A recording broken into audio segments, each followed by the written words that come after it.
시청자 여러분 안녕하십니까? 채널K 뉴스입니다. 미 전역에서 대대적인 갱단 소탕 작전이 실시됐습니다. 그런데 갱과는 상관없이 이민 문제로 체포된 사람들이 상당수에 달하는 것으로 나타났습니다. 11일 CNN 보도에 따르면 이민세관 단속국은 지난 6주 동안 전역에서 대대적인 갱단 소탕 작전을 벌여 1,378명을 체포했습니다. 이 중 79.8%인 1,095명이 갱단 단원이거나 동조자였으며 이들의 3분의 2는 미국 시민권자, 나머지 3분의 1은 외국 국적 소유자인 것으로 나타났습니다. ICA는 이번 갱단 소탕 작전은 불법 이민자를 타깃으로 삼은 게 아니라는 점을 강조했지만 갱이나 폭력과 아무 연관이 없이 이민 문제와 관련해 체포된 사람들은 20.3%, 280명으로 나타났습니다. 불법 체류 청년 추방유예 다카 프로그램 수혜자 3명이 검거됐으며 이들은 이번 단속으로 다카 지위를 잃어버릴 위기에 처했습니다. 하지만 트럼프 행정부가 테러 단체로 지정하는 방안까지 검토하고 있는 엘살바도르 갱단 MS-13 단원은 단 8명이 체포된 것으로 나타났습니다.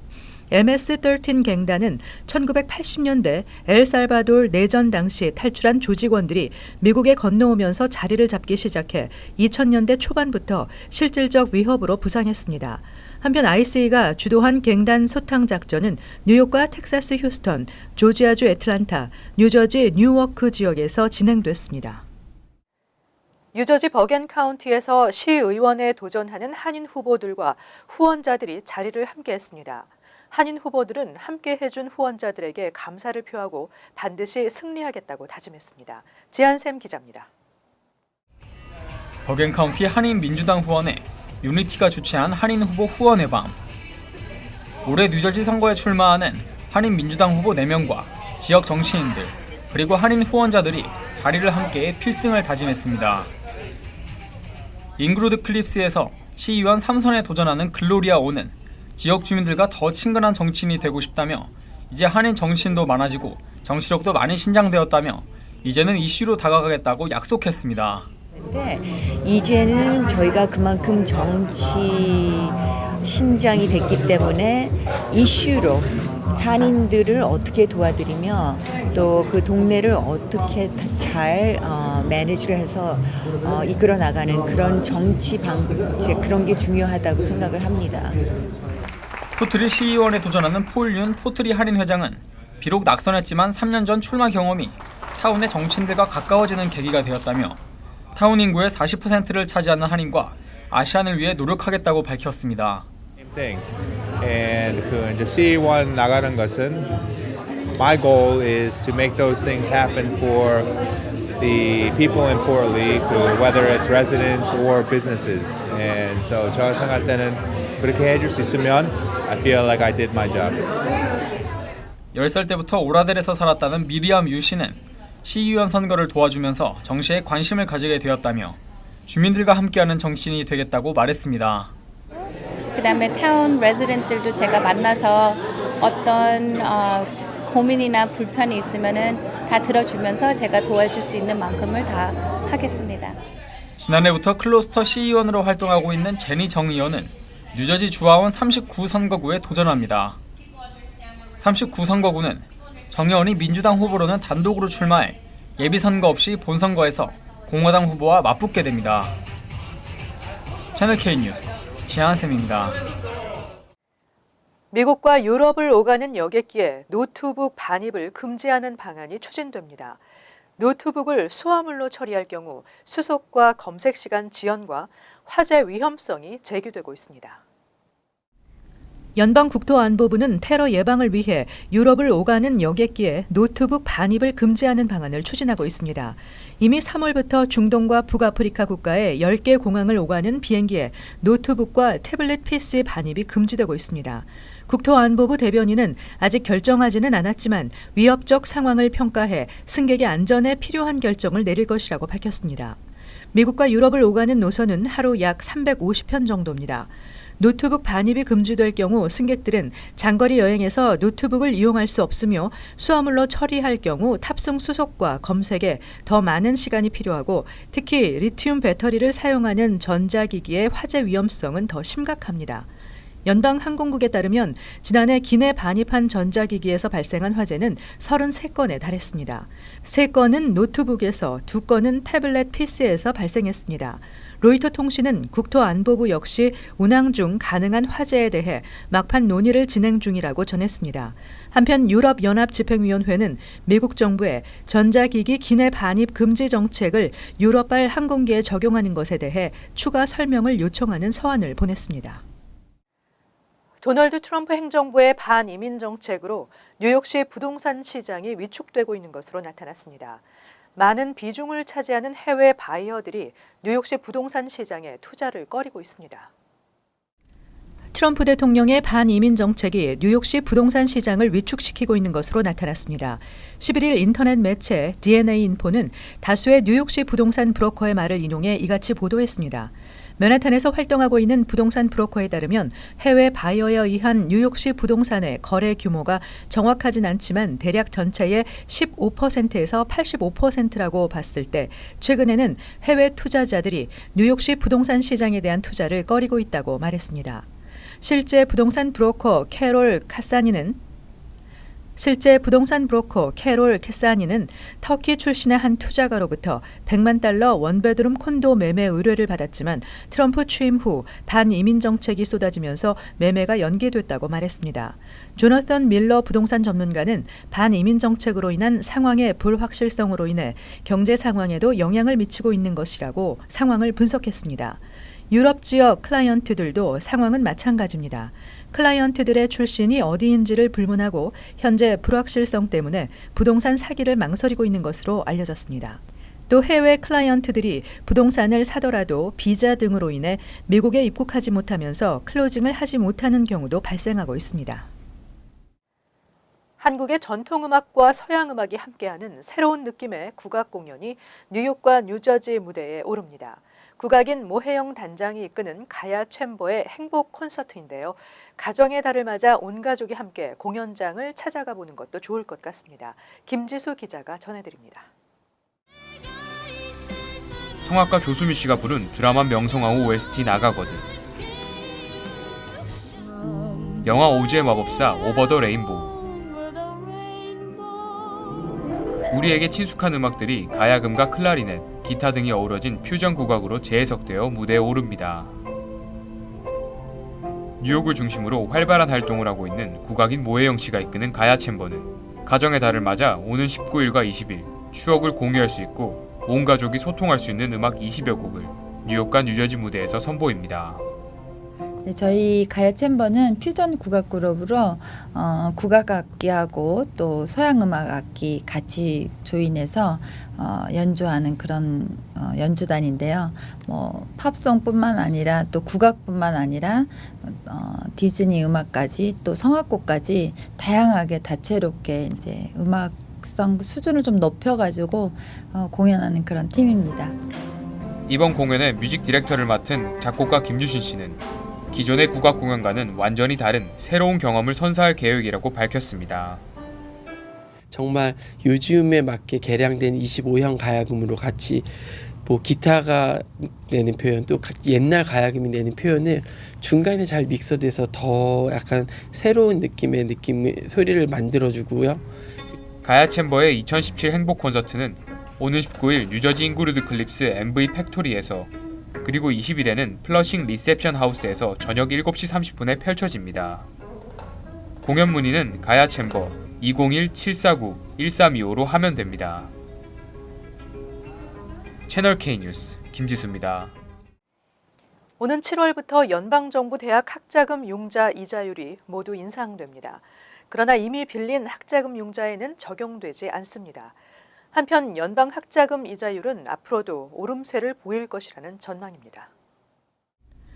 11일 워싱턴 포스트에 따르면 그동안 2년 연속 하락과 제자리를 유지하던 학자금 융자 이자율이 4.45%로 0.69%포인트 인상될 예정입니다. 오는 7월 1일부터 적용되며 2017-2018 학년도 연방 보조, 비보조, 스태포드 론의 학부생 대상 융자가 모두 포함됩니다. 예를 들어 10년 내 상환을 전제로 스텝보드 론으로 $10,000를 빌리면 현재대로라면 이자율 3.76%로 원금과 이자를 포함해 $12,014를 내면 되지만 앞으로는 $392를 더 부담해야 합니다. 대학원생 대상 스태포드론 융자 이자율도 5.31%에서 6%로 학부모들을 위한 융자 프로그램인 플러스론은 현재 6.31%에서 7%로 높아집니다. 오는 가을 학기 $10,000를 빌린다면 10년 내 상환을 전제로 $13,933를 갚아야 하며 이는 현 이자율보다 $423를 더 부담하게 되는 것입니다. 연방 학자금 융자 이자율은 매년 6월 전에 가장 마지막 10년 만기 국채 수익률과 연동되는데 10년 만기 국채 수익률이 높아졌기 때문입니다. 하지만 이미 빌린 학자금 대출에는 새롭게 조정되는 이자율이 소급 적용되지 않습니다. 한편 연방 학자금 융자 이자율은 앞으로도 계속 오름세를 보일 것이라는 분석입니다. 뉴욕시 교직원들의 부적절한 행위로 인한 신고가 갈수록 증가하고 있는 것으로 나타났습니다. 그러나 이에 대한 조사에 착수하는 케이스는 매우 낮아 뉴욕시의 대처가 미흡한 것으로 지적되고 있습니다. 뉴욕시 교직원들의 부적절한 행위가 증가하고 있습니다. 뉴욕시 교육청 특별조사위원회의 통계에 따르면 지난 한 해 교직원들의 부적절한 행위는 신고 접수만 6,336건으로 2012년 이후 역대 최고로 집계됐습니다. 2015년보다도 10% 증가했습니다. 특별조사위원회는 학교 내에서 학생과의 부적절한 성관계나 폭행, 욕설 행위를 저지른 교직원에 대해 신고를 받아 조사를 하고 파면이나 벌금 등의 처벌을 내리고 있습니다. 하지만 신고 건수는 증가하고 있지만 조사에 착수하는 케이스는 현저히 적은 것으로 나타났습니다. 실제 지난해 조사를 벌인 사건은 전체의 12%에 불과했습니다. 이번 통계를 발표한 Families for Excellent Schools 측은 교직원 신고에 대해 시 교육청이 미흡하게 대처하면 학생들의 안전을 보장할 수 없다며 빌 드블라지오 뉴욕시장은 학생들이 교사, 교직원과 안전하게 지낼 수 있도록 적극적인 감시 제도를 마련해야 한다고 주장했습니다. 한편 교육청은 학부모들에게 자녀의 교육에 영향을 주는 각종 불만 사항을 신고할 수 있는 권리가 있다며 불만을 공식적으로 제기하는 방법을 알리고 있습니다. 초현대식으로 바뀐 조지 워싱턴 브리지 터미널이 16일 개장합니다. 워싱턴 하이츠 178스트리트과 포트 워싱턴 애비뉴에 있는 새 터미널은 편의시설과 장애인 접근 시설, 그리고 대기실도 마련됐습니다. $2억 투입해 리노베이션을 마친 조지 워싱턴 브리지 버스 터미널이 1년 9개월 만에 드디어 16일부터 개장합니다. 터미널은 12만 스퀘어피트 규모로 소매 공간 등 편의시설을 갖췄으며 장애인 접근 시설과 에어컨 등이 구비된 125명을 수용할 수 있는 대기실도 마련됐습니다. 다만 16일부터는 버스 정류장만 정상 운영하고 소매 공간의 개장까지는 몇 개월이 더 소요될 것으로 예상됩니다. 버스 이용자들은 현금을 받지 않기 때문에 티켓 판매기나 스마트폰 앱 마이틱스를 통해 사전에 티켓을 구매해야 합니다. 항만청은 지난 2014년 터미널을 잠정 폐쇄하고 공사에 들어갔으며 공사 비용도 당초 책정했던 $1억 8,300만 달러보다 $1,700만 달러가 증가한 $2억 달러를 지출했습니다. 공사 기간 버스는 3층에서 정상 운행했지만 이용자들은 에스컬레이터와 엘리베이터를 이용하지 못하면서 큰 불편을 겪어야 했습니다. 또 버스 정류장이 야외에 있어 비나 눈이 오는 날 이용자들의 불만이 높았습니다. 1963년 이탈리아 건축가가 지은 조지 워싱턴 브리지 버스 터미널이 초현대식으로 바뀌었습니다. 에어비앤비 등 숙박 공유 업체들에게 판매세를 부과하는 법안이 뉴저지주 하원을 통과했습니다. 이와 함께 버겐 카운티 지역의 단기 렌트도 전면 금지하고 적발될 경우 하루 최대 $1,000 이상의 벌금이 부과됩니다.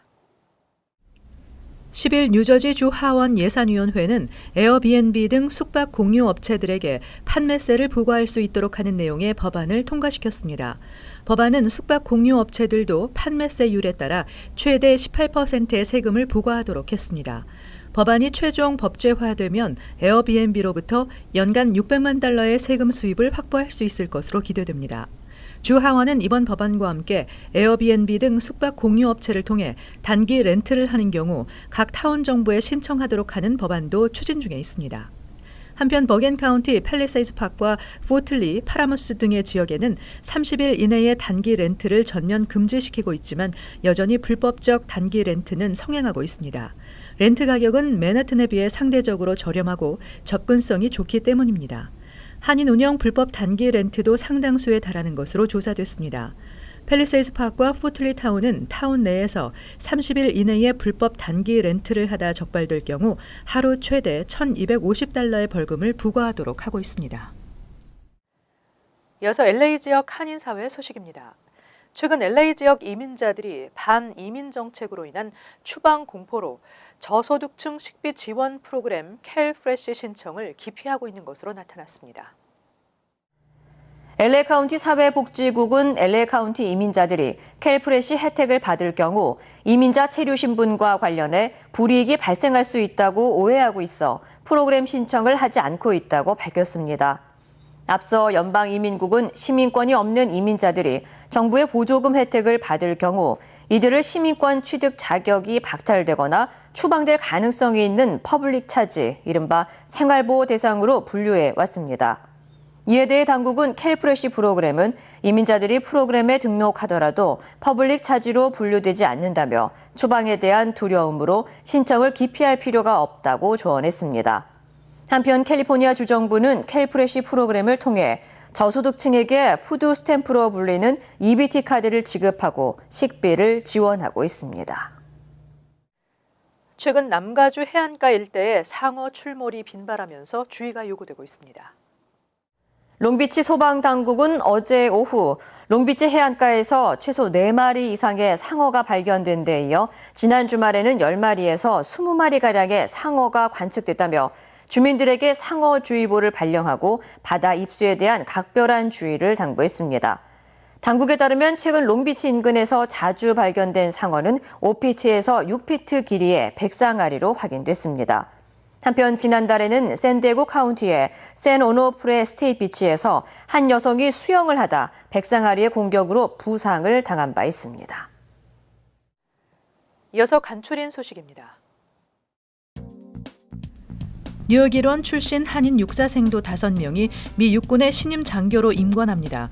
웨스트포인트 한인학부모회 뉴욕 지부는 오는 27일 육군 사관학교 졸업식에 뉴욕 뉴저지 출신 제임스 킴, 앤드류 임, 데이빗 조, 피터 김, 앤서니 하씨 등 5명이 졸업과 함께 육군 소위로 임관될 예정입니다.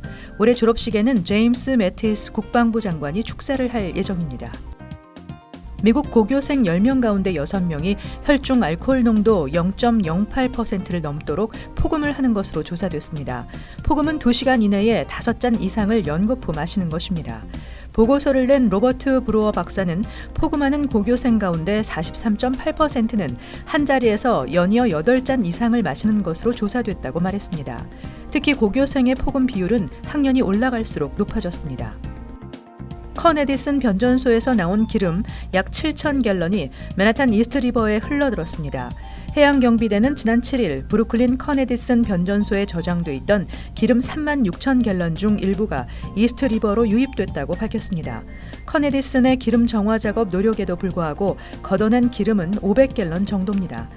이번 달 초부터 서비스가 시작된 페리 운항에도 차질을 빚게 됐습니다. 몬트리올 대학병원 연구센터 미셸 발리 박사는 비스테로이드성 소염 진통제들을 복용할 경우 일주일에서 1개월 내 심근경색 위험이 높아질 수 있다는 연구 결과를 발표했습니다.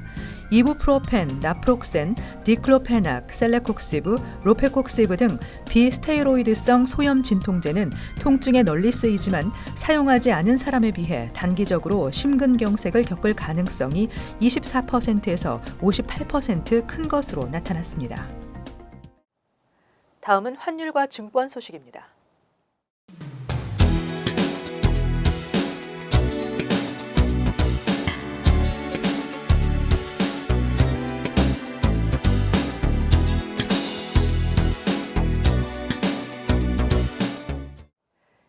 끝으로 날씨 전해드립니다. 토요일은 흐리고 쌀쌀한 가운데 비가 내리겠으며 지역에 따라서는 폭우도 예상됩니다. 낮 최고 기온은 54도, 섭씨 12도, 밤 최저 기온 48도, 섭씨 9도 예상됩니다. 일요일도 차차 맑아지겠지만 한때 소나기가 내리겠습니다. 월요일은 가끔 흐리고 대체로 맑겠습니다. 화요일은 화창한 가운데 가끔 흐리겠으며 덥겠습니다. 항상 여러분과 함께하는 채널 K 뉴스 여기서 마칩니다. 즐거운 주말 되시기 바랍니다.